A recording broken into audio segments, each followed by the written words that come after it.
Okay, तो फिर ये इसको स्टार्ट करते हैं। जो आपका ये चैप्टर है पार्ट 5 इसका, हमारा इंडियस 12 का इनकम टैक्स वाले का। यार इसमें कुछ सिंपल सी यही चीज़ें, एक तो कि जब आप डेफर्ड टैक्स एसेट क्रिएट कर रहे हो ना, ऑन टैक्सेबल लॉसेज और reversible difference can be created only if there is probability for future taxable income. Okay, and which against which these assets shall be recovered. If probability of future taxable income is pretty low, then we should not recognize DTA in books. And we can also say that DTA can be created in the books to the extent of recovery against taxable income. जितना भी हमें recover हो जाएगा taxable income से, we will record only that particular amount here. Okay. फिर उसके बाद में आ जाता है यार हमारा ये फिर in the books given case taxable income in 3 years but no in 4th year। क्या कर रहा है? हाँ, ये क्वेश्चन हो गया। क्वेश्चन 12 तो इतना ही है। इसके अंदर ये हो रहा था कि यार वो 2 साल तक ना ब्रेक डाउन अगर वो करते रहेंगे तो वो ब्रेक डाउन तक ही आएगा, तो फिर इतनी इनकम तो कमा नहीं रहे हैं against which they can recover their losses, their taxable losses, so which indicates that company will not have taxable income in carry forward period, तो उसको नहीं करेंगे। On the basis of it, it can be said that it should not recognize DTA on taxable loss of 250 crore because probability of future taxable income is very low। फिर आता भाई question 13, deferred tax on finance lease. अब इसके लिए sir ने concept बताया था कि यार जो हमारा ये है ना टैक्स बेस, इसके अंदर हम जब वो लिखते हैं अपना रेंट लिखते हैं तो वो तो जीरो ही होता है। अगर हम इनकम टैक्स के बारे में बात करें तो वहाँ पे तो उसको एज एन एक्सपेंस ट्रीट किया जाता है, लेकिन हम अपनी बुक्स में क्या उसको एज एन एसेट ट्रीट करते हैं। तो अगर किसी चीज़ को एज एन एक्सपेंस वो हमें दे रहा है इनकम टैक्स डिपार्टमेंट, तो ऑब्वियसली हमारी इनकम कम दे रहा होगा, लेकिन हम अपनी बुक्स में तो नहीं दिखा रहे वो चीज़ें, तो हमें उतने से फ़ायदा हो गया ना। DTA बनाना पड़ जाएगा हमें उसके लिए। तो net asset DTA, net liability into TR, तो ये हो गया। नेट लायबिलिटी इतनी की होगी तो इतने से इन्होंने DTA बना दिया था कि 120 करोड़ है, उसको 5 से डिवाइड कर देंगे 96 करोड़ है ना। और लीज लायबिलिटी 120 करोड़ प्लस 8%, और उसमें से 30 करोड़ उन्होंने लेस कर दिया, तो 99.6 करोड़ आ गया थी अमाउंट, और 3.6 करोड़ आ गया था, जिससे उसका हमने 30% निकाल लिया था, और वो हमारी DTA क्रिएट हो गई थी टू प्रॉफिट एंड लॉस और टैक्स एक्सपेंस। ठीक है, हाँ ठीक है। बाद में टैक्स एक्सपेंस को P&L में कर देंगे ना, टू टैक्स एक्सपेंस टू फिर टैक्स एक्सपेंस टू P&L, वो वैसे हम एंट्री अमाउंट कर देंगे।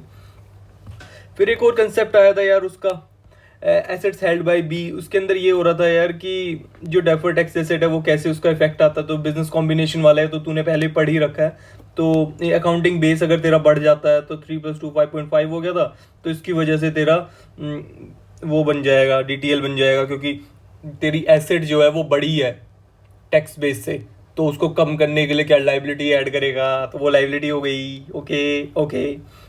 फिर वो एक और बात बोली थी कि जो गुडविल है उसके ऊपर उसके ऊपर भी DTL बन सकता है अगर मान लो उसका टैक्स बेस जो है वो 0 है। तो उस केस में यही है कि उसकी वजह से उसकी जो मान लो 30 आ रही थी पहले, ठीक है, 30 के ऊपर 30% और निकाल दिया तो 9 हो गया। तो जब आप DTL और 9 से बढ़ा दिया जाएगा तो उसकी वजह से गुडविल आपकी 9 से और बढ़ जाएगी, प्लस 9 और हो जाएगा। तो वो ही एंट्री यहाँ पे डाल के बता रखी है कि पहले 65,000 ये अमाउंट आ रही है, ये 1 लाख माइनस 65,000, 1 लाख माइनस 65,000, इन दोनों को जब लेस करा तो एक कुछ अमाउंट आ गई, उसका 30% निकाल दिया, तो वो यहाँ पे डाल दी। फिर उसकी वजह से इतने से वो अमाउंट बढ़ गई, 45,500 हो गया यहाँ पर, है ना। ठीक है। Deferred tax expenditure increase in value of investment due to consolidation, ये CFS है, ये 110 है, ये 28 है। CFS with subsidiary, CFS with associate and joint venture, equity method और फॉर कंसोलिडेशन, 2 पार्ट्स में डिवाइडेड है ना ये। तो इसमें तो हम इक्विटी मेथड लगाते हैं क्योंकि जितना हमारी उसमें इन्वेस्टमेंट है उतने को ही हम कंसिडर करते हैं, और आगे प्रोपोर्शनेट मेथड पे हम लेते रहते हैं चीज़ों को, लेकिन यहाँ पे फुल कंसोलिडेशन लगाते हैं। फिर इक्विटी मेथड के अंदर और फुल कंसोलिडेशन, वही मैं कैसे उसको हम डील करेंगे कैसे नहीं करेंगे, basically it is all related to dividend का डिस्ट्रीब्यूशन से। देख इक्विटी मेथड अगर हम लगा रहे हैं तो देख हमारा उसमें कोई रोल नहीं है, हम उसमें कोई फट्टा नहीं कर सकते कि यार नहीं भाई इतना डिविडेंड बांटो या उतना डिविडेंड बांटो, नहीं। लेकिन सब्सिडरी के केस में मेरा कंट्रोल है, मैं जो उसको बोलूँ ना, मतलब मेरी कंपनी है यार, वो मेरी सब्सिडरी है, किसी कंपनी के अंदर मैंने 60% पैसा लगा रखा है, चाहे मैं कोई भी लिमिटेड सही, ठीक है, तो वहाँ पे मेरे हाथ में है डिविडेंड का डिस्ट्रीब्यूशन, लेकिन यहाँ पर नहीं है इक्विटी मेथड के अंदर, एसोसिएट के अंदर, जो जॉइंट वेंचर्स के अंदर. So what I will do, investor can control dividend policy of investee due to which tax investor cannot. Investor is the person who is investing, who might if he will invest more than 50%, he will eventually get the control of the entry as a subsidiary of.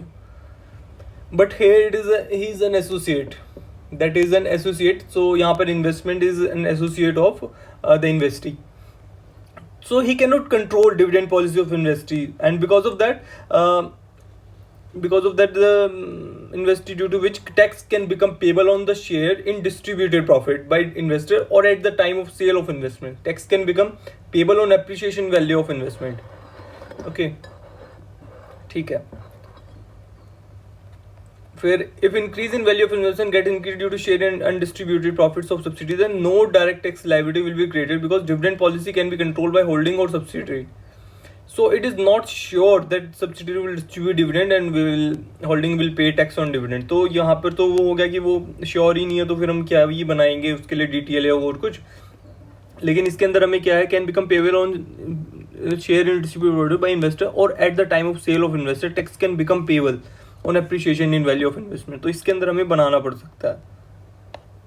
हम जो है we should create detail on such increase because investor can not control, मतलब हम create करेंगे क्योंकि investor control नहीं कर सकता. बड़ा लंबा टाइम लगा दिया इसमें भी फालतू. सॉल्यूशन ऑफ क्वेश्चन 17 वो कैसे होगा. कैरिंग वैल्यू ऑफ इन्वेस्टमेंट होगी 75 करोड़, कैरिंग वैल्यू ओरिजिनल, ठीक है, 30 करोड़ का आपका क्या आ गया, अनडिस्ट्रीब्यूटेड प्रॉफिट आ गया, डिटेल अकाउंट. अब इसके ऊपर 20% निकाल दिया तो आपका 6 करोड़ आ गया. जो डिफरेंस है फेयर वैल्यू, यहाँ पे हम क्या कर रहे हैं यार, दोनों के जो चेंजेस हैं वो ही तो ले रहे हैं. जो कैरिंग वैल्यू ओरिजिनल है वो इतनी है और ये इतनी है. ठीक है भाई, ठीक है. Investment in associates, investment in DTL during X1 X2 opening balance आ गया कुछ समथिंग. तो इंक्रीज इन डीटीएल कितना हो गया, 6 करोड़. अब हमें 5 करोड़ मेंटेन करना है तो एक से और बढ़ा दो. Tax expense debit to DTL, इसको सर ने ब्रैकेट में P&L लिख रखा है, वही एंट्री के लिए बस. रिवैल्यूएशन ऑफ एसेट, अब ये भी तेरे को बताया था कि रिवैल्यूएशन हो सकता है एसेट्स का. उस केस में हम क्या करेंगे, मतलब 45 करोड़ रुपए की जो तेरी अकाउंटिंग बेस है, ठीक है, टैक्स बेस है तेरा, हम करंट ईयर की क्लोजिंग बैलेंस की बात कर रहे हैं.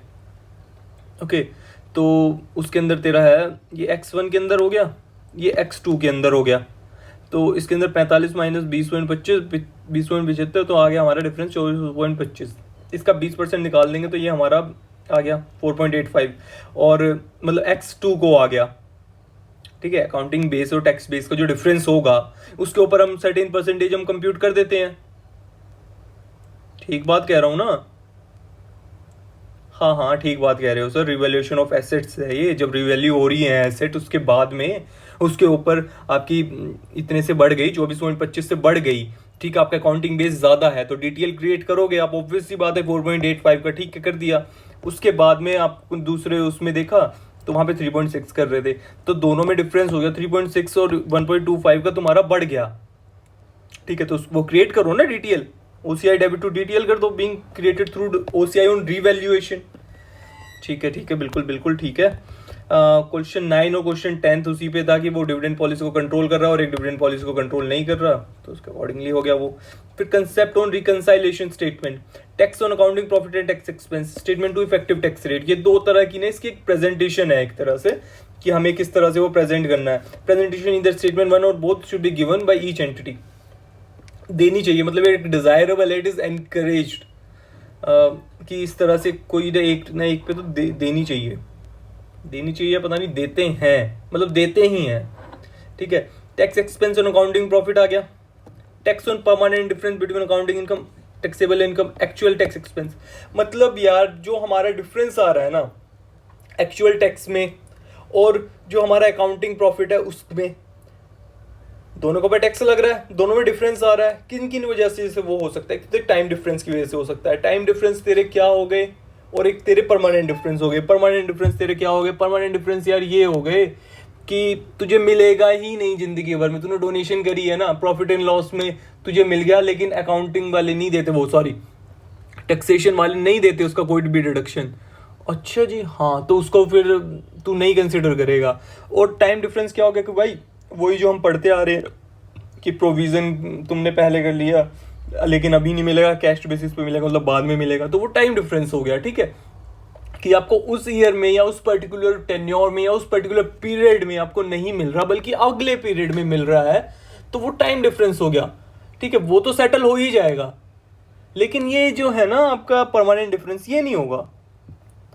तो और दूसरा जो तरीका है, एक तो ये इस तरह से हम करके दिखा देंगे, फिर एक दूसरा होता है स्टेटमेंट सेकंड में, उसमें हम दिखाते हैं कि जो भी हमारा टैक्स एक्सपेंस बन रहा है, ठीक है, वो हमारे अकाउंटिंग प्रॉफिट पे कितना परसेंट है उसका इफेक्टिव टैक्स रेट, ऐसे निकल जाता है। जो भी हमारा टैक्स रेट है, टैक्स एक्सपेंस है सॉरी, प्रॉफिट एंड लॉस के अंदर, और अकाउंटिंग प्रॉफिट कितना आ रहा है, तो वो करके हम निकाल देते हैं। एक्चुअल टैक्स रेट का कुछ सर्टेन परसेंटेज हो जाता है यहाँ पर, और tax rate due to permanent difference वो या प्लस या माइनस जो भी करना होगा वो कर लेंगे, और फिर यहाँ पे हमारे इफेक्टिव टैक्स रेट आ जाता है। इसके ऊपर एक क्वेश्चन दिखा देता हूँ, देखो क्वेश्चन नंबर 26। ओके, रुक जाए, यहाँ पर क्वेश्चन नंबर 26।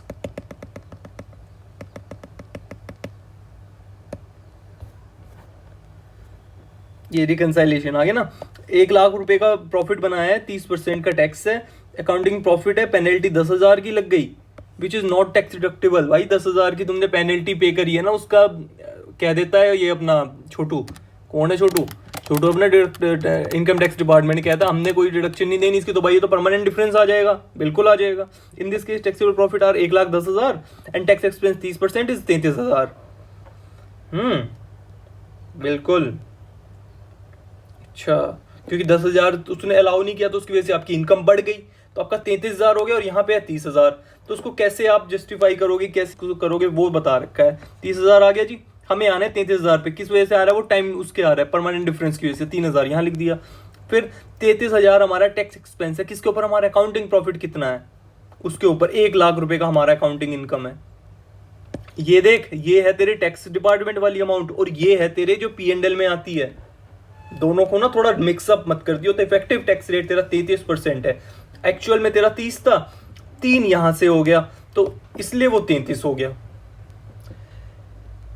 ठीक है, फिर एक और वो था अलाउंस के ऊपर डिडक्शन, वो उस तरह से दे दी 104 का, यहाँ पे करंट टैक्स निकल गया 104 का 25%, 26 आ गया, डेफर्ड टैक्स लायबिलिटी क्रिएट हो गई, वो हो गया, ये हो गया, मतलब निकल गया ना। देख जैसे यहाँ पे ना इसमें क्या कर दिया था सर ने, वो टाइमिंग डिफरेंस जो है 4 महीने से एक्स्ट्रा बन गया था, बढ़ा दिया था, उसका कुछ ऐसा सीन हुआ था, मैं दिखा देता हूँ। NET accounting profit in jurisdiction 1500, country B का भी 1500, tax rate is 30% in country A and country B. ये दूसरा क्वेश्चन है, ये वो नहीं है। इसका क्वेश्चन नंबर देख कौन सा है, ये क्वेश्चन नंबर 16 है ये।